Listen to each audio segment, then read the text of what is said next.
11வது அதிகாரம். ஆமென். எபிரேயர் நிருபம் 11வது அதிகாரத்தை நாம் திருப்பி 8, 9, 10 வசனத்தை நாம் வாசிக்கலாம். 11வது அதிகாரம் 8, 9, 10 வசனத்தை. விசுவாசத்தினாலே ஆபிரகாம் தான் சுதந்திரமாக இடத்துக்கு போகும்படி அழைக்கப்பட்ட போது கீழ்ப்படிந்து தான் போகும் இடம் இன்னதென்று அறியாமல் புறப்பட்டு போனால், விசுவாசத்தினாலே அவன் வாக்குத்தத்தம் பண்ணப்பட்ட தேசத்திலே பரதேசி போல சஞ்சரித்து அந்த வாக்குத்தத்தத்திற்கு உடன் சுதந்திரராகிய ஈசாக்கோடும் யாக்கோப்போடும் கூடாரங்களிலே குடியிருந்தான். ஏனெனில் தேவன் தாமே கட்டி உண்டாக்கின அஸ்திபாரங்கள் உள்ள நகரத்திற்கு அவன் காத்திருந்தான். கண்களை மூடி நாம் செபிப்போம். பரலோகத்தின் நல்ல பிதாவே, இந்த மாலுவெளிலும் எங்களை தாழ்த்தி உடைய கரங்கள் ஒப்பு கொடுக்கிறோமப்பா. கர்த்தர் ஆண்டவரே, உடைய வார்த்தைகளை கனம் பண்ணி உடைய பிள்ளைகளோடு இடைப்படுங்க. கர்த்தர் பேசுவீராக. அடியனை ஒப்புவிக்கிறேன், நீங்க பொறுப்பில் எடுங்க. கர்த்தர் இயேசு கிறிஸ்துவின் நல்ல நாமத்திலே ஒப்பு கொடுத்து செபிக்கிறேன் எங்க நல்ல பிதாவே, ஆமென். ஹல்லேலூயா. ஆமென், ஆமென். நமக்கு தெரியும், ஆமென், ஆதியாகமம் 11வது அதிகாரத்தில் ஜனங்கள் எல்லாம் ஒரு பாபிலோன், அதாவது ஒரு பாபேல் கோபுரத்தை கட்ட ஆரம்பித்தார்கள். ஹல்லேலூயா. ஆமென். என்ன கோபுரம்? பாபேல் கோபுரம். எதற்கு கட்டினார்கள் என்றால், தமக்கு பேர் உண்டாகும்படிக்கு, மனுஷனுக்கு பேர் உண்டாக்கும்படி, அவர்கள் எல்லாம் ஒரே இடத்துல இருக்கும்படிக்கு, எப்படியாவது வானத்தின் அளவிலே, வான உயர்வு அளவிலே ஒரு கோபுரம் கட்டி அப்படி நமக்கு பேர் உண்டாக்குவோம் வாருங்கள் என்று சொல்லி, மனுஷன் தேவனை விட்டு விலகி தேவனுக்கு கொடுக்க வேண்டிய கனத்தை கொடுக்காமல் மனிதன் அந்த கனத்தையும் தனக்கு எடுத்துக்கொள்ளும் போது தேவன் அங்கே இறங்கி வந்து அவர்களை சிதறடித்தார். அல்லேலூயா. அவர்களை என்ன செய்தார்? சிதறடித்து அவருடைய பாசைகளை எல்லாம் தாறுமாறாக்கினார். அல்லேலூயா. அவங்க பாசையெல்லாம், இவன் ஒரு இடத்துல இருந்தா நல்லது இல்லை அப்படின்னு சொல்லிட்டு அவன் பாசைய தாறுமாறாக்கி அவனை பல தேசமா பிரிந்து போகும்படி செய்தார். அல்லேலூயா. அப்பொழுது ஆண்டவர் தனக்கென்று ஒரு மனுஷனை தெரிந்தெடுத்து, ஆமென், அவனை ஆண்டவர் அவன் மூலமாய் தேவ ஒரு சந்ததியை உருவாக்கி அந்த சந்ததியை தனக்கென்று பிரித்தெடுக்க ஆரம்பித்தார். அல்லேலூயா. அதுதான் ஆபிரகாம். அதுதான் யாரு? ஆபிரகாம். அல்லேலூயா. அப்போ தேவனுக்கு கனம் பண்ணக்கூடிய, தேவனை சார்ந்து இருக்கக்கூடிய, தேவனுக்காகவே வாழக்கூடிய ஒரு மனிதனை, தன்னை தேடுகிற ஒரு மனிதன் உண்டா என்று அவர் காணும் போது அவர் கண்டது இந்த ஆபிரகாமை. அல்லேலூயா. ஆமென், ஆமென், ஆமென். அவனுடைய அப்பா தேராகு நல்ல விக்கிரங்களை உண்டாக்கி, அவனுக்கு உண்மையான தேவனை தெரியாது. ஆனா அவனுடைய அந்த குடும்பத்திலே அவர் உண்மையான தேவன் ஒருவர் உண்டு என்று அவன் இருதயத்திலே அவன் தேட, யாரு? நம்முடைய ஆபிரகாம் தேட ஆரம்பிக்கும் போது கர்த்தர் அவன் வாழ்க்கையில வெளிப்பட்டார். கர்த்தர் அவருடைய வாழ்க்கையில வெளிப்பட்டார். அவன் கர்த்தரை அந்த நாளில் இருந்து அவன் அதை சார்ந்து கொண்டான். அல்லேலூயா. விசுவாசித்தான். ஆமென். ஒரு நாளிலே ஆண்டவர் அவனிடத்துல சொன்னார், 12ஆம் அதிகாரம் 1ஆம் வசனத்திலே, ஆமென், ஆபிரகாமை நோக்கி, உன் தேசத்தையும் இனத்தையும் உன் தகப்பனுடைய வீட்டையும் விட்டு புறப்பட்டு நான் உனக்கு காண்பிக்கும் தேசத்துக்கு என்ன செய், போ என்று சொல்லி ஆண்டவர் கட்டளையிட்டார். அது மட்டுமல்ல, நான் உன்னை ஒரு பெரிய ஜாதியாக்கி உன்னை ஆசீர்வதித்து உன் பெயரை என்ன செய்ய போறேன்? பெருமைப்படுத்துவேன். நீ என்ன செய்வாய்? ஆசீர்வாதமாய் இருப்பாய். உன் மூலமாய் உலகத்திலே ஜாதிகள் என்ன செய்யப்படும்? ஆசீர்வதிக்கப்பட்டு இருக்கும். உன்னை ஆசீர்வதிக்கிறவங்களை நான் என்ன செய்ய போறேன்? ஆசீர்வதிக்க போறேன். உன்னை சபிக்கிறவங்களை எல்லாம் நான் சபிப்பேன் அல்லது அப்படின்னு சொல்லி அவனை அழைக்கிறார். அல்லேலூயா. ஆமென், ஆமென். அப்போ ஒரு விசுவாச பாதையிலே அவன் அங்கே புறப்படுகிறான். அல்லேலூயா. ஆமென். தான் காணாத ஒரு தேசத்தை தேவன் சொன்னபடி அதை ஏற்றுக்கொண்டு அதை அவன் விசுவாசிக்கிறான். விசுவாசம் ஒரு தேவ பிள்ளைகளுக்கு ஒரு முக்கியமான ஒரு ஃபேக்டர். அல்லேலூயா. அதைத்தான் 11:1 வாசிக்கிறோம். விசுவாசத்துக்கு ஒரு டெபினிஷனை இந்த எபிரேய நிருபத்தை எழுதி ஆக்கியோன் சொல்லுகிறார். என்ன சொல்லுகிறார்? விசுவாசமானது நம்பப்படுகிறவர்களின் உறுதியும் காணப்படாதவைகளில் நிச்சயமாயிருக்கிறது. ஒரு நம்பப்படுகிறவைகளின் உறுதி, சொல்லப்பட்ட ஒரு காரியத்தின் மேலே நம்பிக்கையும் காணக்கூடாதவைகளின் மேல உள்ள நிச்சயமுமாக இருக்கிறது. அல்லேலூயா. ஏதோ கண்டதுனாலே விசுவாசிக்கிறது இல்ல, காணாம. ஆமென். அல்லேலூயா. தேவனுடைய வார்த்தையை நம்பி அதன் அடிப்படையில நாம விசுவாசிப்பது. அல்லேலூயா. ஆமென். விசுவாசம் பொதுவா ஒரு கழுகினுடைய கண்களை போல. கழுகுடைய கண் எத்தனை பேர் பார்த்திருக்கிறீங்க? கழுகு எத்தனை பேர் பார்த்திருக்கிறீங்க? அப்போ கண்ணும் பார்த்திருப்பீங்க. அல்லேலூயா. ஆமென். என்னடா ரொம்ப போச்சு. ஆமென். அது உயர என்ன செய்யும்? பறக்கும். இந்த காக்கா இதெல்லாம் வீட்டு ஓரமா மேல மேல சின்ன உயரம் தான் என்ன செய்யும்? போகும். ஆனா அந்த கழுகு உன்னதத்துல என்ன செய்யும்? பறந்து உயரத்துல தன் கூடுகளை என்ன செய்யும்? கட்டும். அது பாருங்க 360 டிகிரிக்கு அது எலிவேஷன், அந்த பூமியில உள்ள காரியத்தை என்ன செய்யாது? கண்கள் பார்க்கும். அல்லேலூயா. அதைத்தான் 33 சொல்லுகிறார். உன் கண்கள் உன் ராஜாவை என்ன செய்யும்? பார்க்கும். அல்லேலூயா. தூரத்திலே அவைகளை காணும். தூரத்திலே அவைகளை காணும். எத்தனை பேர் எடுத்தீங்க? 33வது ஏசாயா 17 வாசிங்க. உன் கண்கள் ராஜாவை மகிமை பொருந்தினவராய் என்ன செய்யும்? காணும். தூரத்தில் உள்ள தேசத்தை பார்ப்பார்கள். அல்லேலூயா. ஆமென். உன் கண் ராஜாவை மகிமை பொருந்தினவராய் காணும். தூரத்தில் உள்ள தேசத்தையும் அது பார்க்கும். அப்புறம் கீழே சொல்லுகிறார். கீழே அப்புறம் அல்லேலூயா. மகிமை உள்ள கர்த்தர் அங்கே தமக்காக மகா விசாலமான நதிகளும் ஆறுகளும் உள்ள ஸ்தலம் போல் இருப்பார். வலிக்கிற படகு அங்கே ஓடுகிறதும் இல்லை. அங்கே கர்த்தர் தம்முடைய நியாயாதிபதி, கர்த்தர் தம்முடைய நியாய பிரமாணிக்கர், கர்த்தர் தம்முடைய ராஜா, அவர் நம்மை ரட்சிப்பார். அல்லேலூயா. அப்படின்னு சொல்லிட்டு அங்கே சொல்லப்பட்டு கீழே வரைக்கும் வாசிக்கும் போது உன் கண் உன் தேவன் எப்படி ராஜாவை எப்படி பார்க்கும்? மகிமை பொருந்தினவராய் காணும். தூரத்து தேசத்தை அது பார்க்கும். அல்லேலூயா. நம்முடைய தூர தேசம் என்னது? பரம கானான். அல்லேலூயா. ஆமென். நம்முடைய கண் எங்க பார்க்க? தூர தேசம் எதை பார்க்குது? எல்லாரும் சொல்லுங்க. பரம கானான். ஆமென். அல்லேலூயா. பரம கானானை பார்க்கும். அல்லேலூயா. அப்போ விசுவாசம் அப்படிப்பட்டது. அல்லேலூயா. ஒரு விசுவாசம் நீதிமொழி 28 சொல்லப்பட்ட போது போல நீதிமான் சிங்கத்தை போல எப்படி இருப்பானோ? தைரியமா இருப்பான். அப்படிப்பட்ட எந்த சூழ்நிலையிலும் அந்த விசுவாசம் அவனுக்கு இருக்கிறபடினாலே அவன் அசையவே மாட்டான். அல்லேலூயா. நல்ல உறுதியாய் இருப்பான். அல்லேலூயா. நல்ல உறுதியாய் இருப்பான். அல்லேலூயா. ஒரு முறை இயேசு சீசர்கள் எல்லாம் நீங்க அக்கறைக்கு போங்க அப்படின்னு சொல்லிட்டு படகுல அனுப்பிடுவார். அதுக்கு நல்ல அவர் சொல்வார், நான் கொஞ்ச நேரம் தேவனோடு பேசிட்டு நான் வர்றேன் அப்படின்னு சொல்லி தனித்து போய் என்ன செய்தார்? ஜெபம் பண்ண ஆரம்பிச்சார். அல்லேலூயா. ஆமென். ராத்திரி படகுல சீசர்கள் போகும்போது என்ன நடந்துச்சு? பலத்த காற்று. அப்படி நடக்கும்போது இதோ நம்ம சாக போறோம்னு சொல்லி அவன் நினைச்சிட்டாங்க.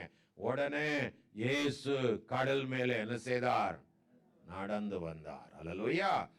மத்தேயு 14 அதிகாரம் 23, 24 வசனங்களிலே இவைகளை எல்லாம் என்ன செய்கிறோம்?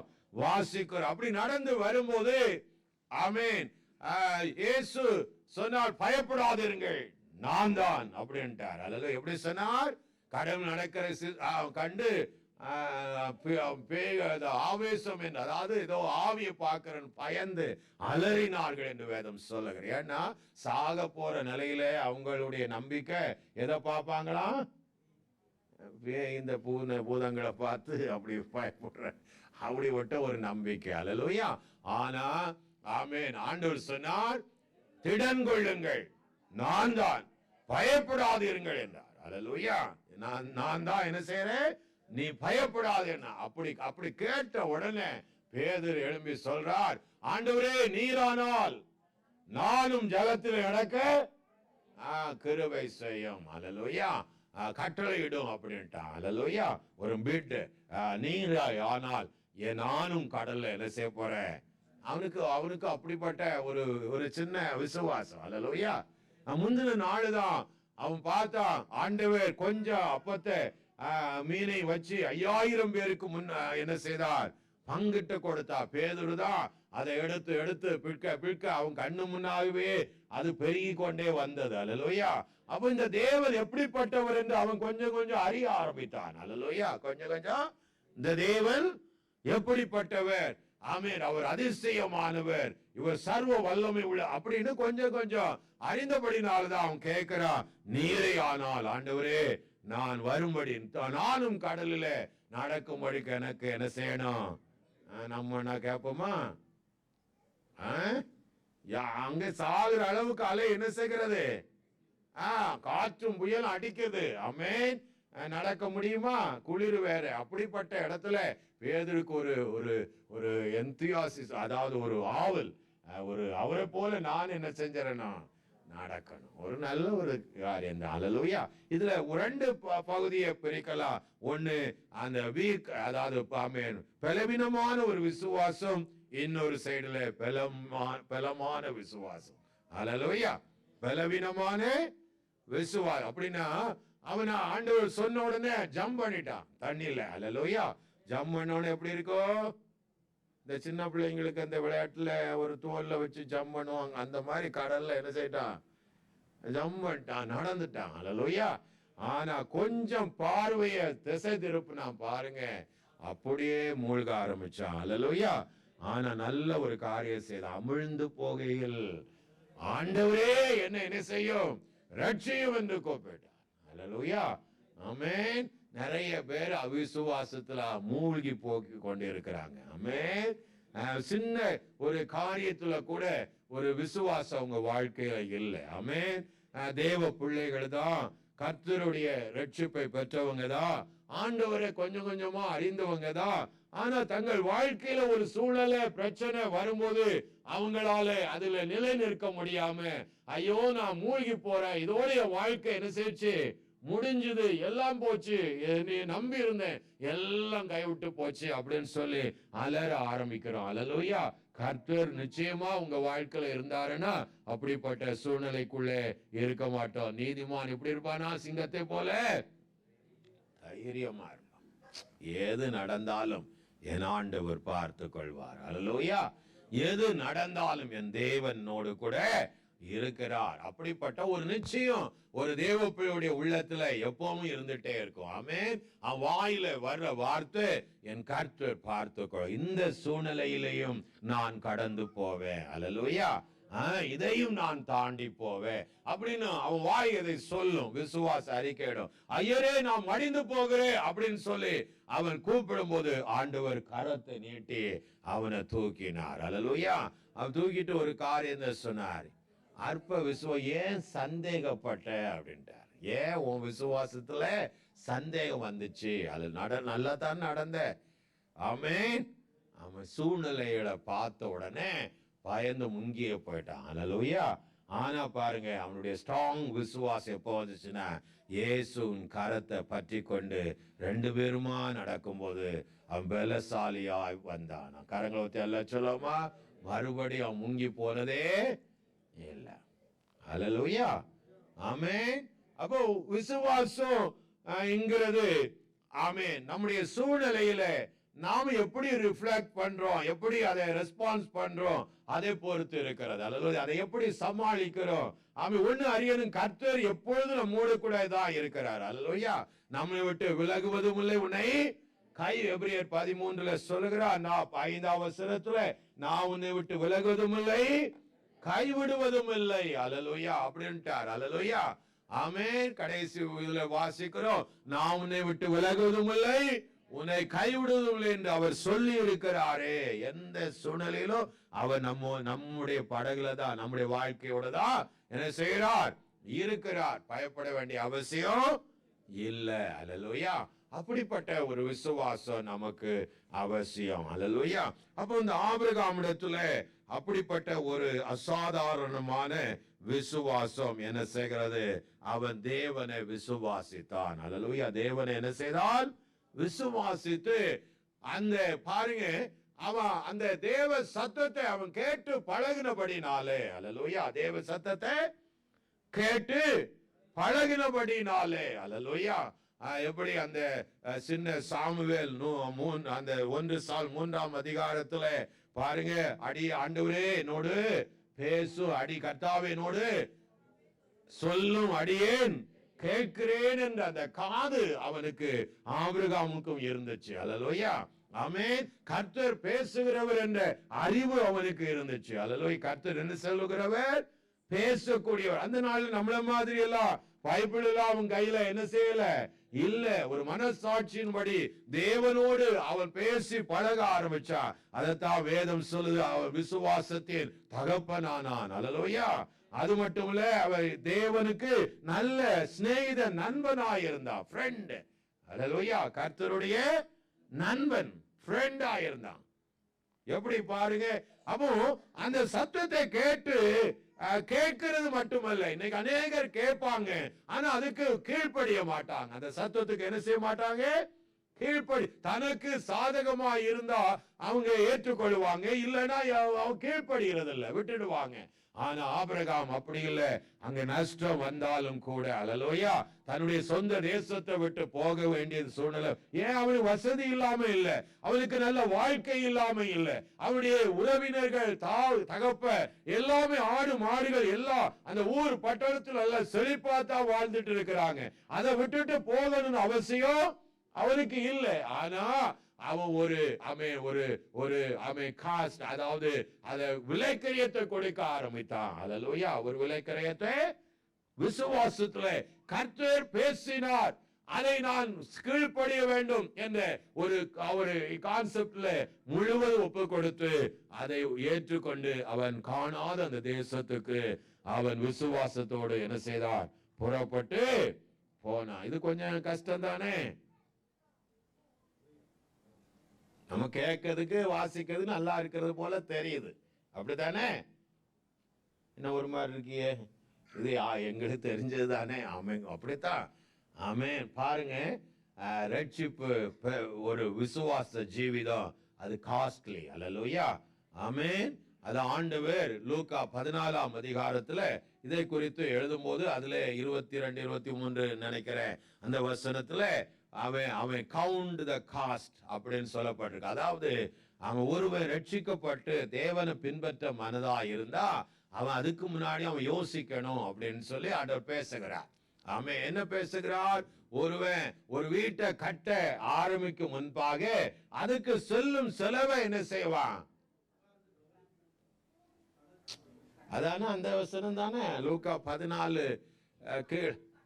இந்த மனுஷன் கட்ட தொடங்கி முடிக்க திராணி இல்லாம போனா என்று சொல்லி தன்னை பரியாசம் பண்ணிடுவார்கள் என்றான் அவன் என்று சொல்லும். அப்போ தனக்கு நிர்வாகம் உண்டோ இல்லையோ என்று முன்பு உட்கார்ந்து செல்லும் செலவை கணக்கு பார்க்காதிருப்பானோ என்று ஆண்டவர் பேசுகிறார்.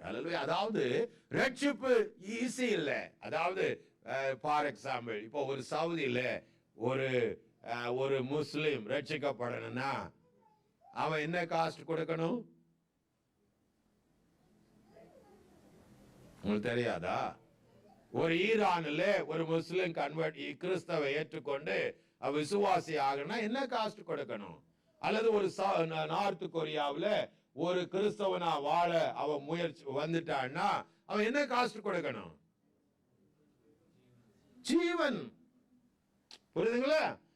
அப்போ அவன் அந்த மதத்தை ரிஜெக்ட் பண்ணி அவன் வெளியே வரணும்னா ஒண்ணு அவன் தலை என்ன செய்யணும், வெட்ட துண்டுக்கு ஒப்பு கொடுக்கணும். அல்லேலூயா. சவுதியிலே இந்த ரட்சிப்புக்காக எத்தனையோ தலைகள் விழுந்து இருக்கிறது. ஆமென்.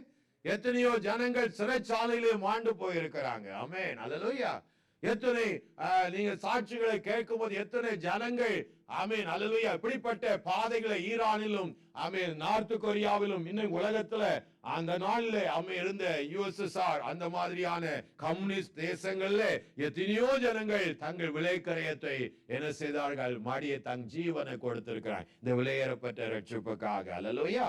அதுதான் இயேசு சொன்னார் லூக்கா 9 ஆண்டவர் சொன்னார், ஆமென், ஒருவன் என்னை பின்பற்றி வர மனதானால் அவன் தன்னைத்தானே வெறுத்து தன்னுடைய சிலுவை எடுத்து அனுதினமும் என்னை பின்பற்ற கடவன். அல்லேலூயா.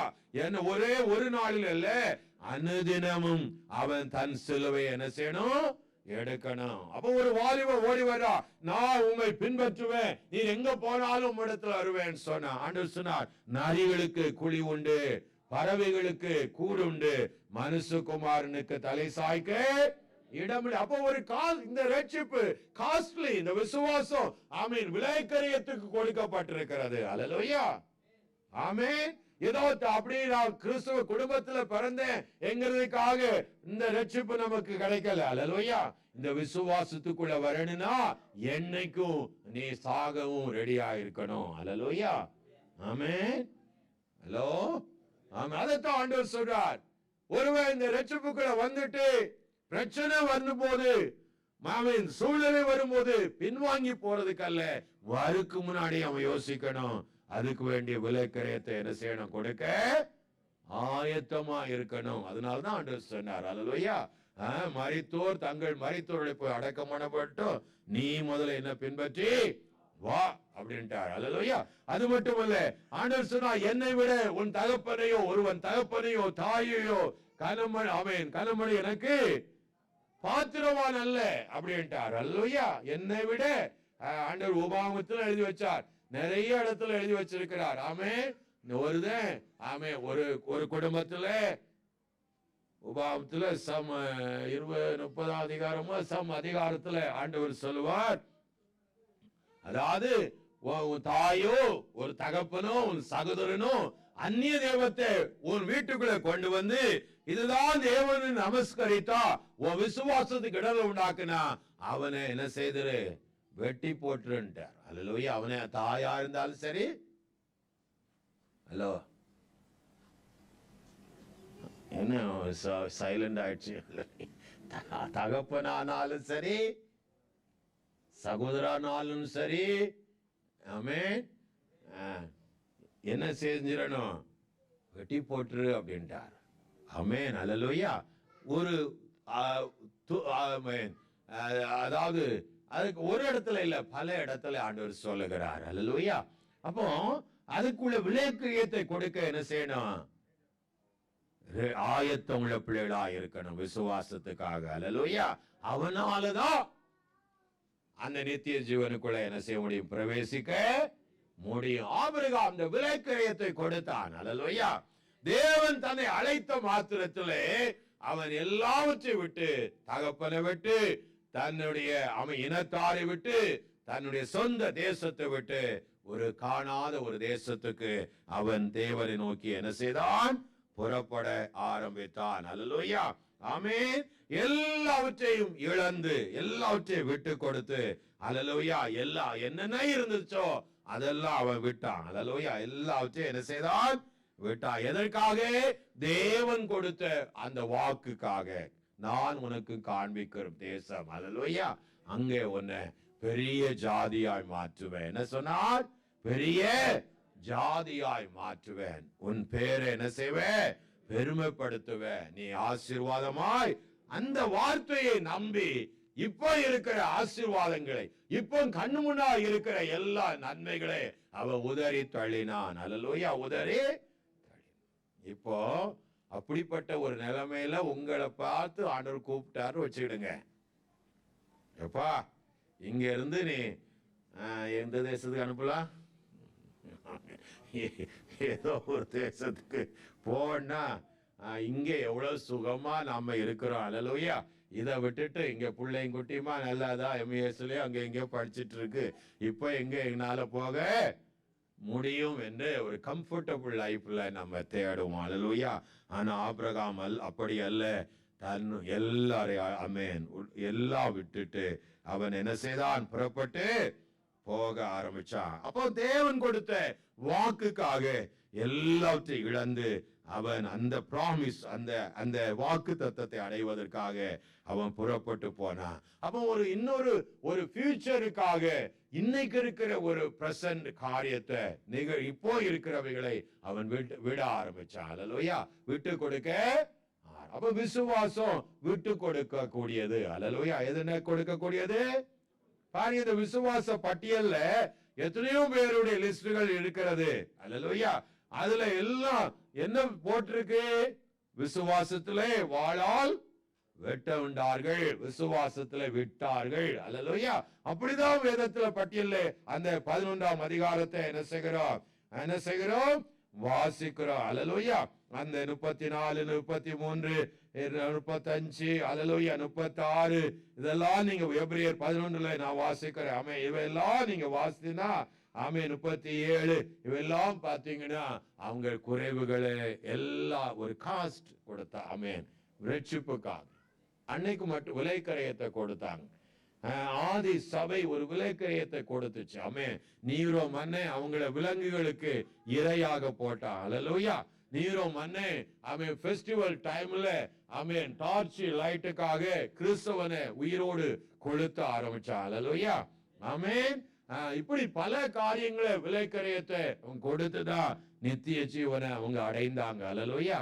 கொஞ்சம் யோசிச்சு பாருங்க, நம்ம எந்த நிலையில எப்படி இருக்கிறோம்னு. ஆமென். ஆமென். இந்த விசுவாச ஜீவியத்துல நமக்கு நம்ம விசுவாசம் எல்லாம் இந்த உலகத்துல எனக்கு என்ன கிடைக்கும், நான் எப்படி நன்மையாய் வாழ முடியும், இந்த உலகத்தை எப்படி நான் அனுபவிக்க முடியும் என்கிற ஒரு காரியத்துலதான் நம்ம கர்த்தரை விசுவாசிக்கிறோம் வழியே இந்த பட்டியல்ல இருக்கிறது போல நம்முடைய விசுவாச வாழ்க்கை இல்லவே இல்லை. அல்லேலூயா. அப்படித்தானே? அதாவது உங்களை டிஸ்கரேஜ் பண்ண நான் நினைக்கல. அதாவது இந்த இன்மைக்காகவும் ஆண்டவர் கைவிட போறதில்லை. ஆனா மேன்மையான ஒன்று நம்முடைய ஃபியூச்சர். அல்லேலூயா. நம்முடைய ஃபியூச்சர் ஒரு நமக்கு வைக்கப்பட்ட பரம கானான். அல்லேலூயா. அதுதான் நம்முடைய கண்ணு முன்ன நம்முடைய விசுவாசமா இருக்கணும் வழியே இம்மைக்குரிய காரியங்களிலே நம்முடைய மனதை வைக்க கூடாது. ஒரு மனிதன் ரட்சிக்கப்பட்டவன அவன் விசுவாச ஜீவன் என்ன சொல்லுதுன்னா அவனுக்கு வேண்டி எல்லாவற்றையும் கர்த்தர் பூமிக்குரிய காரியத்தை அவனுக்கு ஆயத்தப்படுத்திடுறார். அல்லேலூயா. ஆமென். அவனுக்கு என்ன ஒரு வேணும், எங்க வாழணும்ங்கிறத அவர் தேவன் நியமிக்கிறார். அதன்படி அவன் வாழ்க்கை அமைந்து கொள்ளும். ஆனா அவருடைய மனது எண்ணம் எல்லாம் எங்க இருக்கணும்? தேவனோடு கூட தேவ காரியத்துல இருக்கணும். அல்லேலூயா. ஆமென். அப்ப தேவ பிள்ளைகள் தேவ சத்தத்தை கவனமா கேட்டு அதற்கு கீழ்ப்படிந்து அல்லேலூயா நம்முடைய வாழ்க்கையை ஆண்டவருக்கு ஒப்பு கொடுத்து அதை சரணடைய அவருடைய கரத்துல ஒப்பு கொடுக்கும் போது அந்த விசுவாசத்தின் பலனை ஒரு நாள்ல அனுபவிப்போம். அல்லேலூயா. ஆமென். ஆமென். அல்லேலூயா.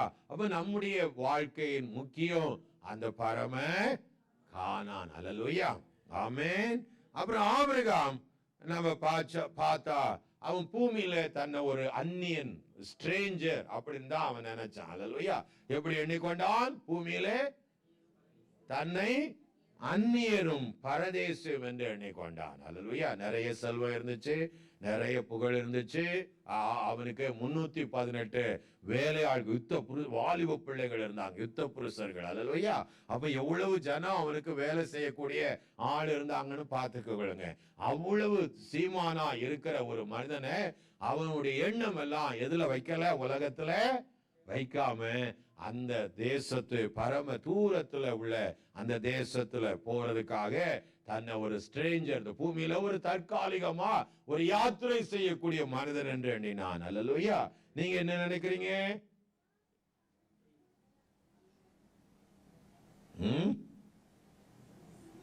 அல்லேலூயா. அதான் அக்கறைக்கு யாத்திரை செய்யும் சீயோன் சஞ்சாரி. ஆமீன். அப்படி ஒரு பாட்டு உண்டு இல்லையா? ஆமீன். ஆமீன். நம்ம எங்க பிரயாணமா போயிட்டு இருக்கிறோம்? பரம கானானுக்கு போயிட்டு இருக்கிறோம். அல்ல அநேக நேரம் அவைகளை நாம் என்ன செஞ்சிடறோம், மறந்து போயிடுறோம். அழகு ஆமென். ஆனா ஆபிரகாம் அப்படி அல்ல, கூடாரத்திலே வாசமாயிருந்தா. அல்ல எதுக்கு வாசமாயிருந்தா? ஒரு இடத்துல இருந்து இன்னொரு இடத்துக்கு பிரயாணம் போகத்தக்கதாய். அவன் எந்த நிலையிலும் அவன் ஒரு பிரயாணத்துல இருக்கிற ஒரு ஸ்ட்ரேஞ்சர் போல. ஆமென் அல்லேலூயா. அவன் வாழ்க்கை அப்படி இருந்துச்சு. அப்படி அந்நியனும் பரதேசியுமா எண்ணிக்கொண்டு இந்த உலகத்துல அவன் என்ன செய்தான், வாழ்ந்தான் என்று என்ன செய்கிறோம், நம்ம வாசிக்கிறோம். அல்லேலூயா. அப்போ நம்முடைய எண்ணமும் அப்படித்தான் இருக்கணும். அல்லேலூயா. ஒரு ஸ்ட்ரேஞ்சர். ஆமென் அல்லேலூயா. அப்படிப்பட்ட ஒரு மனதுடையவன் வாழ்க்கையில ஆமென் இந்த பாவ சந்தோஷத்துக்கு தன்னை இடம் கொடுக்கவே மாட்டான். அல்லேலூயா. ஏன்னா அவன் தரிசனம் என்ன, பரம கானான். அவன் பார்வை எங்க இருக்கு, தூரத்துல இருக்கிற அந்த பரம தேசத்தின் மேல இருக்கு. அதனால அவன் உலகத்துல ஒரு காலும் தேவன்ல ஒரு கால் அவமாக வச்சு வாழ்க்கை வாழ முடியாது. அல்லேலூயா. அதான் ஒருவர் 2 எஜமானுக்கு ஊழியம் செய்ய கூடாது. அல்லேலூயா. உலகத்தையும் நேசித்து எனக்கு பரலோகம் வேணும்னா அது நிச்சயமா கிடைக்காது. அல்லேலூயா. நிச்சயமா ஏதாவது ஒண்ணுதான். ஆமென் அல்லேலூயா. ஆமென். ஏதாவது ஒண்ணுதான் செய்ய முடியும். அதான் ஆண்டவர் சொன்னார், நீ அந்த இடுக்கமான வாசல்ல பிரயாசப்பட நீ என்ன செய்ய. மத்தேயு 7 சொல்லுவார், இடுக்கமான வாசல் வழியை உள் பிரவேசிக்க என்ன செய்ய, பிரயாசம் எடுங்க அப்படிங்கிறார். அல்லேலூயா. ஆமென். அப்போ அந்த 13வது வசனம், அப்ப கேட்டுக்கு போகிற வாசல் எப்படி இருக்கும், விரிவும் விசாலமா இருக்கிறது. அதுல நிறைய பேர் என்ன செய்யறாங்க, கிறிஸ்தவனும் போய்கொண்டே இருக்கிறான், சபைக்கு போறவனும் போய்கொண்டே இருக்கிறான், ஞானசானம் எடுத்தவனும் அறியாம போயிட்டே இருக்கிறான். அவன் நினைக்கிறான் எங்க போயிட்டு இருக்கிறவனு பரலோகத்துக்கு போய்கிட்டே இருக்கிறவன் நினைக்கிறான். ஆனா அவன் கண்ணெல்லாம் உலகத்திலே இருக்கு. அல்லேலூயா. ஒரு நாள் அந்த பரலோகத்தை எண்ணி பார்த்தது கிடையாது. ஒரு நாள் அந்த பரலோகத்தை நினைச்சு தேவனை துதிச்சதே கிடையாது. அல்லேலூயா. ஆனா ஆண்டவர் அவனுக்கு ஜெபிக்க கற்றுக் கொடுக்கும் போது முதல்ல எதைத்தான் வைக்க சொன்னார், பரலோகத்தை கேளுன்னு சொல்ல முடியும். ராஜ்யம் வருவதாக அப்படின்னு நீ முதல்ல சொல்லணும். ஆமென். என்ன சொல்லணும், ராஜ்யம் வருவதாக. ஆமென். அதான் அவனுடைய பிரயாசம். அல்லேலூயா. ஆமென். முதலாவது தேவ ராஜ்யத்தை நீதியையும் தேடு அப்படின்ட்டார். அல்லேலூயா. அப்ப ஒரு மனிதனாலே 2 இடத்துல கால் வச்சு வாழவே முடியாது. பாவத்தோடு உலக காரியங்களிலே சிக்கி பாவ பழக்க வழக்கங்களில் சந்தோஷத்துல வாழவும் அவனாலே முடியாது. அல்லேலூயா. ஆமென். பாரு, இன்னைக்கு இருக்கிற கிறிஸ்தவன் தன்னுடைய மனதுடைய பிரஷர், அதாவது அழுத்தம் வரும்போது எங்க ஓடுறான், என்டர்டெயின்மெண்ட்டுக்கு ஓடுகிறான். அல்லேலூயா. உங்க வாழ்க்கையை வச்சு பாருங்க, ஒரு மன அழுத்தங்கள் வரும்பொழுது நம்ம எங்க ஓடுறோம், டிவிக்கு முன்ன ஓடுறோம். ஆமென்.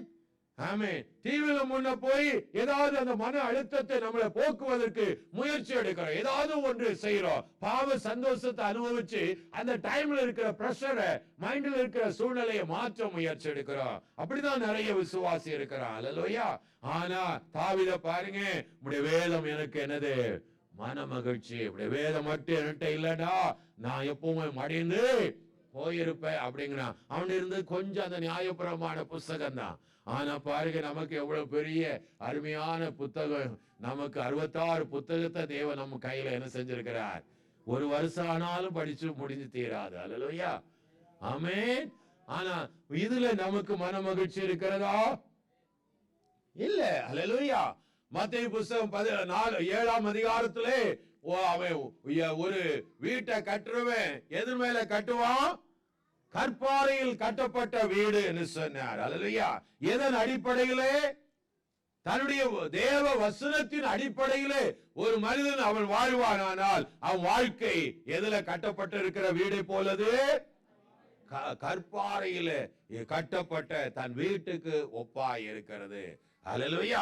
அதுதான் நீதிமொழியில் 9:1 சொல்லுகிறார், ஞானம் உள்ளவன். அல்லேலூயா. ஞானம் தன் வீட்டை என்ன செய்யும், கட்டும். ஒரு ஞானம் உள்ளவன். 14ஆம் அதிகாரம், புத்தி உள்ள ஸ்ரீ தன் வீட்டை, சபை தேவ ஜனம் புத்தி உள்ள ஸ்திரீக்கு ஒப்பாக. அல்லேலூயா. அவன் தான் வீட்டை என்ன செய்ய முடியும்? கட்ட. ஆவிக்குரிய வீட்டை குறித்து சொல்லுகிறார். வீடு என்ன செய்யும்? கட்டவான். அல்லேலூயா. புத்தி இல்லாதவன் அதை இடித்து போடுவான். அல்லேலூயா. புத்தி இல்லாதவனுக்கு அதை பத்தி அக்கறையே இல்லை. அல்லேலூயா. அவன் தேவ பிள்ளைகளா இருக்கிற நாம ரெண்டு இடத்துல கால் வைக்க, உலகத்தை நேசிக்கவும், உலகத்தோடு கொஞ்சம் கொஞ்சம் எட்டி எட்டி பார்க்கிறதும், அவன் சபைக்கு வர்றதும், பாவத்துல விழுகிறதும், அவன் மத்த 6 நாளும் கர்த்தருக்கு நமக்கு சம்பந்தம் இன்னையோட நமக்கு முடிஞ்சது. நாளையில இருந்து தேவனும் கிடையாது, நமக்கும் யாரும் எப்பமாவது நினைச்சா ஆண்டவரே சோத்திரப்பா, என்னை பத்தி உமக்கு நல்லாவே தெரியும், நான் எவ்வளவு பிஸி, எவ்வளவு கஷ்டம், என் பாடு உமக்கு தெரியாதா அப்படின்னு அவருக்கே நம்ம என்ன சொல்றோம்? ஆறுதல் சொல்லிட்டு இருக்கிறோம். ஆமேன். ஆண்டவர், ஆமாப்பா நீ ரொம்ப கஷ்டப்படுற, அப்படியே இரு, இப்போ நல்லா இரு, ஆமேன், போய் சேர்ற இடத்துல எப்படி இரு, நல்லா இருன்னு சொல்லி விட்டுருவார். அல்லேலூயா. அப்படி இல்லை, பாடுகள் அதுக்கு ஒரு விலைக்கரியத்தை கொடுக்கவே செய்யணும். அல்லேலூயா. ஆமென். எத்தனை புரியுது பாருங்க. இந்த அதிகாரத்திலேயே மோசே குறித்து, அவருடைய வாழ்க்கை குறித்து 25 வாசிங்க, 24 இருந்து. விசுவாசத்தினாலே மோசே தான் பெரியவன் ஆனபோது பார்வோனுடைய குமாரத்தியின் மகன் எனப்படுவதை வெறுத்து அனுத்தியமான பாவ சந்தோஷத்தை அனுபவிப்பதை பார்க்கிலும் தேவனுடைய ஜனங்களோடு துன்பத்தை அனுபவிப்பதையே தெரிந்து கொண்டு இனிவரும் பலன் மேல நோக்கமாயிருந்து எகிப்தில் இருக்கிற பொக்கிஷத்திலும் கிறிஸ்து வரும் நிந்தையை அதிக பாக்கியம் என்று எண்ணினான். விசுவாசத்திலே அவன் அதரிசனமானவரை தரிசிக்கிறது போல உறுதியாய் இருந்து ராஜாவின் கோபத்துக்கும் பயப்படாமல் எகிப்தை விட்டு என்ன செய்தான்? போனான். அல்லேலூயா. ஆமென். அடுத்த பார்வோன் அவன்தான். அடுத்த பார்வோனா ஆகணும். ஆமென். அவன் ராஜகுமாரத்தை அவன் திருமணம் பண்ணி அந்த ஸ்டோரி, அந்த ஹிஸ்டரி படிக்கும் போது அவன் நல்ல ஒரு வாழ்க்கை வாழக்கூடிய நல்ல ஒரு பொசிஷன்ல இருந்தான். நல்ல ஞானம் உள்ளவன், வாக்கிலே வல்லவன். ஆமென். வாக்கிலே வல்லவனா இருந்தான். ஆமென். ராஜகுமாரன். அல்லேலூயா. அப்படிப்பட்ட மோசே தான் ஒரு நாளிலே யார் என்று அவன் அறிந்த போது, ஒரு நாளிலே தான் யார் என்று அறிந்த போது, அந்த அப்பதான் அவனுக்கு தெரியுது, நான் இந்த உலகத்துக்குரியவன் அல்ல, என்னுடைய தேவன் ஆபிரகாமை அழைத்த தேவன், நான் ஆபிரகாமின் சந்ததி, ஆபிரகாமை அழைத்த தேவன், அதே விசுவாசம், அதே நம்பிக்கை எனக்குள்ளும் இருக்கிறது என்று சொல்லி எல்லாவற்றையும் உதறி தள்ளிவிட்டு வெளியே வந்தான். கரங்களை வைத்து எல்லாம் சொல்லாமா? ஆனா நாம ஒரு சின்ன காரியத்தை உதற முடியல. அல்லேலூயா. பாவம் நம்மளை ஒரு சங்கிலி போல கட்டி வச்சிருக்கிறது. அல்லேலூயா. இந்த ஸ்னேக் இருக்கு பாருங்க, பாம்பு ஸ்னேக், சரிங்கள? அது ஒரு அனிமலை பிடிச்சிட்டுனா என்ன செய்யும் தெரியுமா?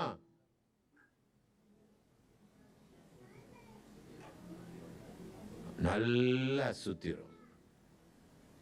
அது சுத்துச்சுன்னா அதுல இருந்து தப்பவே முடியாது. அதே மாதிரிதான் நிறைய பேர் நம்ம சபையில அவன் சுத்தி வச்சிருக்கிறான். அல்லேலூயா. நிறைய பேர் எப்படி இருக்கிறோம்னா அதை தெரியாமலே நீங்க வாழ்ந்துட்டு இருக்கிறீங்க. நான் சும்மா சொல்லல, கண்டதை சொல்றேன். அல்லேலூயா. ஆமென். நல்ல பாவ கயிறால நல்ல கட்டி வச்சிருக்கிறான். அல்லேலூயா. அதை விட்டு வெளிவர முயற்சி எடுத்தாலும் திரும்ப திரும்ப அந்த வலைக்குள்ள சிக்கி ஆமென் கொண்டிருக்கிற அநேகர் இங்கே இருக்கிறீங்க. அல்லேலூயா. ஆமென். அதை விட்டு வெளிவர முடியல, முயற்சி உங்க வாழ்க்கையில இல்ல. அல்லேலூயா. அதுக்கான பிரயாசம் இல்ல, வெறுக்க முடியல. பாவ சந்தோஷத்தை வெறுப்பு, ஒரு பாவத்து மேல வெறுப்பு உங்க வாழ்க்கையில என்ன செய்யல, வராமலே வாழ்ந்து கொண்டு இருக்கிறீங்க. ஆனா உங்க உள்ளத்துல சொல்லிட்டு இருக்கிறீங்க, நான் தேவ பிள்ளை, நான் தேவ பிள்ளை. அல்லேலூயா. ஆமென். ஏமாந்து போவா, அவ வாயில சிக்கிட்டா வெளியே வரவே கர்த்தர் ஒருவரால தான். நீ கதறி கூப்பிட்டா இன்னைக்கு ஒருவேளை உன்னை ரட்சிப்பார். அல்லேலூயா, ஆமென். கதறி என்னையும் வெளியே கொண்டு வாரும் என்று கூப்பிட்டா உங்களை ரட்சிக்கிற ஒரு வல்லமை உள்ள தேவன். ஆமென். அப்ப விசுவாசத்திலே அவன் அதரிசனமானவரை அவன் தூரத்திலே தரிசிக்கிறது போல உறுதியாயிருந்து ராஜாவின் கோபத்துக்கும் பயப்படாமல் எல்லா எகிப்தை விட்டு என்ன செய்தான், போனான் என்று சொல்லப்பட்டிருக்கிறது. அல்லேலூயா. அப்போ நம்ம யாரு என்பதை நாம் முதல்ல அறியணும். அல்லேலூயா. நமக்கு இந்த உலகத்துக்கும் என்ன சம்பந்தம் என்று அறியணும். அல்லேலூயா. நமக்காக இயேசு என்ன கிரயத்தை கொடுத்திருக்கிறார் அறியணும். அல்லேலூயா. வேதம் ஆமென் யோவான் 3:16 சொல்லுகிறது, அவரை விசுவாசிக்கிறவன் ஆக்கினைக்கு நீங்களாகி இருப்பான். அல்லேலூயா. 17 நினைக்கிற 17-18 தேவன் தம்முடைய ஒரே பேரான குமாரனை விசுவாசிக்கிறவனுக்கு எவனோ அவன் கெட்டு போகாமல் நித்திய ஜீவனை அடையும்படிக்கு அவரை நமக்காய் தந்தருளி அன்பு கொண்டு அடுத்ததுல சொல்லுகிறார், உலகத்தை ஆக்கினைக்குள்ளாக தீர்க்கும்படி தேவன் தம்முடைய குமாரனை உலகத்துக்கு அனுப்பாமல் அவராலே உலகம் ரட்சிக்கப்படுவதற்காகவே அவரை அனுப்பினான் சொல்லிட்டு ஒரு காரியத்தை சொல்றார். அவரை விசுவாசிக்கிறவன் ஆக்கினைக்குள்ளாக தீர்க்கப்படான். அல்லேலூயா. அப்ப அந்த விசுவாசம் என்னன்னு தான் நான் பேசிட்டு வர்றேன். அல்லேலூயா. ஏதோ ஒரு சாதாரண ஒரு வீடை கட்டுனேன் அதுக்கு கர்த்தர் உதவி செய்தாருங்கிற விசுவாசம் இல்ல. இந்த விசுவாசம் என்கிற அந்த நித்திய ஜீவனுக்குள்ள விதை என்பது அவன் பரீட்சைக்கு உட்பட்டது. அல்லேலூயா. நிபந்தனைகளுக்கு உட்பட்டது. அல்லேலூயா. தேவன் அதை நீ அப்படிப்பட்ட டெஸ்ட்ல நின்னாதான் உங்களால நித்திய ஜீவனுக்குள்ள போக முடியும். அல்லேலூயா. ஆனா அது அந்த நீங்க ஒரு விசுவாசம் இல்லாம பாவத்திலே வாழ்ந்துட்டு இருக்கிறோம்னா அது ஆல்ரெடி நீங்க விட்டு கொடுத்துட்டீங்க. ஆல்ரெடி என்ன செய்யிட்டீங்க, விட்டு கொடுத்துட்டீங்க. பிசாசுக்கு உங்களை இனி இந்த பரிசுத்த நிறைய பேர் நினைக்கிறது, என்னால இந்த பரிசுத்த ஜீவிதம் வாழ்ந்துட முடியாது, என்னால தேவன் எதிர்பார்க்கிற ஒரு வாழ்க்கையை வாழ உண்மையிலே நம்மளால முடியாது. ஆனா தேவனால முடியும். அல்லேலூயா. நீங்க தேவனை சார்ந்துட்டா கட்டாயம் கட்டாயம் முடியும். அல்லேலூயா. அதனால தயவு செய்து அதை நீங்க புரிஞ்சு ஆமென். நாமும் ஆமென் இந்த உலகத்துல ஒரு ஸ்ட்ரேஞ்சர், இந்த உலகத்தின் மேல கண்ணு வைக்காம ஆமென் தேவ பரம கானானுக்குள்ளே நோக்கி என்ன செய்கிறோம், போய்கொண்டிருக்கிறோம். அல்லேலூயா. அது மட்டும் இல்ல, கடைசி இந்த ஆபிரகாம் அவன் கண்ணு எங்க வச்சிருந்தாருன்னா அவன் 10ஆம் வசனத்துல வாசிக்கிறோம், தேவன் தாமே கட்டி உண்டாக்கின அஸ்திவாரம் உள்ள நகரத்துக்காக அவன் காத்திருந்தான். அல்லேலூயா. எதுக்கு காத்திருந்தானா? தேவன் தாமே கட்டி உண்டாக்கின அஸ்தி ஃபவுண்டேஷன். அல்லேலூயா. அஸ்திவாரம் உள்ள, அதாவது அசையாத அழியாத அந்த பட்டணமா இருக்கிற பரம எருசலேம், அதுக்கு பேர் என்னது, பரம எருசலேமுக்காக அவன் காத்திருந்தான். அல்லேலூயா. ஆமென் ஆமென். காத்திருந்து 13 வாசிக்கிறோம், இவர்கள் எல்லாரும் வாக்குத்தத்தம் பண்ணப்பட்டவைகளை அடையாமல் தூரத்தில் அவைகளை கண்டு நம்பி அணைத்து கொண்டு பூமி மேல் தங்களை அந்நியரும் பரதேசியும் அறிக்கையிட்டு விசுவாசத்தோடே மரித்தார்கள். பவுல் சொல்றா பாருங்க, நல்ல ஒரு போராட்டத்தை எதற்கு, விசுவாசத்தை காத்துக்கொண்டேன். எத்தனையோ டெஸ்ட் வந்துச்சு, எத்தனையோ போராட்டம் வந்துச்சு. அல்லேலூயா. இந்த டெஸ்டிமோனி, சில டெஸ்டிமோனிகள்லாம் யூடியூப்ல இருக்கும். அல்லேலூயா. நீங்க கேட்டு பாருங்க, அவங்க எப்படிப்பட்ட டெஸ்டுக்குள்ள அவங்க போனாங்க. ஆமென். எப்படிப்பட்ட சூழ்நிலையெல்லாம் அவங்க கடந்தாங்க. அல்லேலூயா. ஆமென். அப்படியெல்லாம் பார்க்கும்போது உண்மையிலே நாமெல்லாம் ஒண்ணுமே இல்ல மாதிரி தோணும். அல்லேலூயா. ஆமென் ஆமென். நீங்க பரிசுத்தமா வாழ முயற்சி எடுங்க, அப்பதான் அந்த சோதனைக்காரன் உங்க வாழ்க்கையில வருவான். டெஸ்ட், அது அவன் பேர் என்னது, உங்களை சோதனைக்காரன், டெஸ்ட் பண்ணக்கூடியவன் வருவான். அல்லேலூயா. நீங்க ஆல்ரெடி அவனுக்குள்ள இருந்தா அவன் சோதிக்க வேண்டிய அவசியமே. இப்போ நீங்க ஆல்ரெடி அவனுக்குள்ளே இருந்தீங்கன்னா அவன் சோதிப்பானா? நமக்கு ஒரு பிரச்சனை இல்லை. அப்ப அவன் இந்த குழந்தைய போட்டு இந்த தொட்டில் ஆட்டுவாள்ல, அத மாதிரி உங்களை தாளாட்டு பாடி நல்லா தூங்கு மகளே, உனக்கு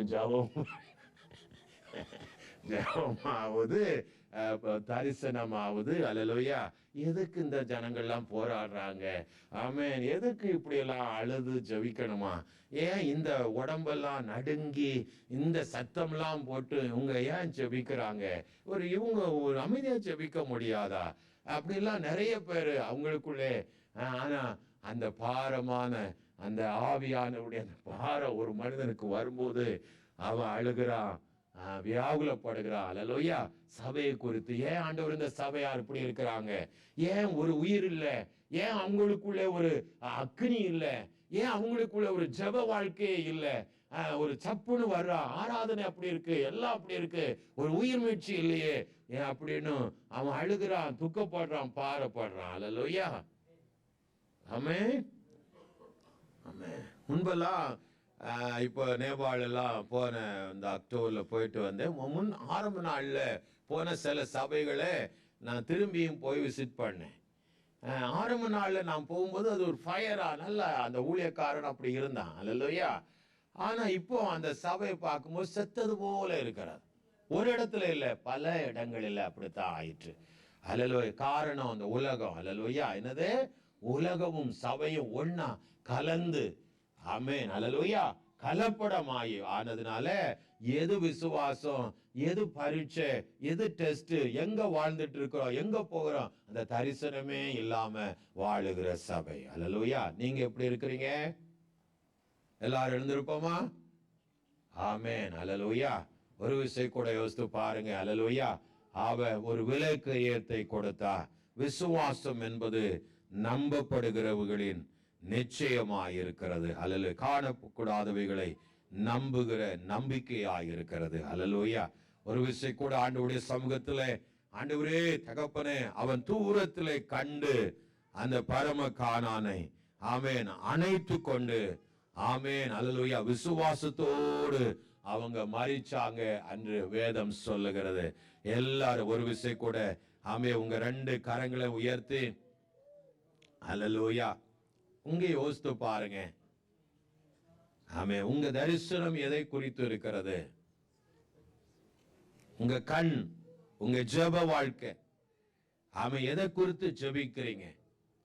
ஆமென். உலகத்துக்காக அழுகிறீங்களா? ஆமென். ஆண்டவர் சிலுவை சுமந்து கொண்டு போகும்போது தூரத்திலே நின்ற ஸ்திரீகள் எல்லாம் தங்கள் மார்பிலை அடித்து கொண்டு, ஐயோ இவருக்கா இந்த கதி என்று அழ ஆரம்பித்தாங்க. இயேசு சொன்னார், எனக்காக அழாதிருங்கள், உங்களுக்காக உங்க பிள்ளைகளுக்காகவும் அழுங்கள். ஹல்லேலூயா. ஒரு விஷயம் கூட யோசித்து பாருங்க. நம்ம இந்த விசுவாசத்தோடு நம்ம மரிக்காம போனா, ஆமென், நம்முடைய ஜீவிதம் எங்கே இருக்கும்? ஆமென், ஒரு அழிவுக்குள்ளே இருக்கும். ஹல்லேலூயா. ஆமென். இன்னைக்கு இந்த ஆபிரகாமை போல, இந்த மோசேயை போல, இந்த விசுவாசத்தினுடைய பட்டியலை போல ஒரு ஆபிரகாம் தேவனுடைய நண்பன் என்று எண்ணப்பட்டான். ஆமென். அவ்வளவு க்ளோஸா அவன் நடக்க ஆரம்பித்தான், கர்த்தரோடு நடக்க ஆரம்பித்தான். அவர் சொல்லுகிற அந்த வார்த்தைக்கு அப்படியே தன்னை ஒப்பு கொடுத்து கீழ்ப்படிந்த ஒரு மனிதன். அந்த ஈசாக்கை பலியிடு என்று சொல்லும் போது மறுப்பு தெரிவிக்கவே இல்லை, அதை செய்தான். அல்லேலூயா. ஒரு விஷயம் பாருங்க, நம்முடைய விசுவாசம் எப்படிப்பட்டது? அவன் ரோமர் 4:17 சொல்லப்பட்டிருக்கிறது, அவன் மரித்தோரை உயிரோடு எழுப்பவர்கள் மேலே விசுவாசம் வைத்தான் என்று வேதம் சொல்லுகிற. அல்லேலூயா. நன்றி ஆண்டவரே. எல்லாரும் வாய்களை திறந்து, ஆண்டவரே என்னுடைய பாவ சந்தோஷத்தை ஆண்டவரே நான் விட்டுவிட நான் விரும்புகிறேன். ஆண்டவரே இன்னும் உலகத்தோடு வாழுகிற வாழ்க்கையை நான் விட்டுவிட விரும்புகிறேன். ஆண்டவரே எனக்கும் ஒரு தரிசனத்தை இந்த மாலைவெளியில தாங்குங்க. இந்த பரம கானானே எனக்கு தரிசனமா இருக்கட்டும், அதுவே என்னுடைய ஜெபமா இருக்கட்டும்.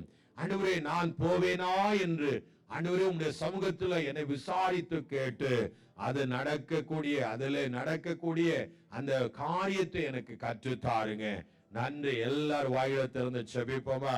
நன்றி. ஏதோ ரட்சிக்கப்பட்ட ஞானசாவை எடுத்தேன், ஆமே அபிஷேகம் பண்ணிட்டேன் என்று அல்லாமல், ஆமே நாம கீழ்ப்படிதல் உள்ள பிள்ளைகளா இருக்கிறோமா என்பதுதான் அங்க முக்கியம். அல்லேலூயா.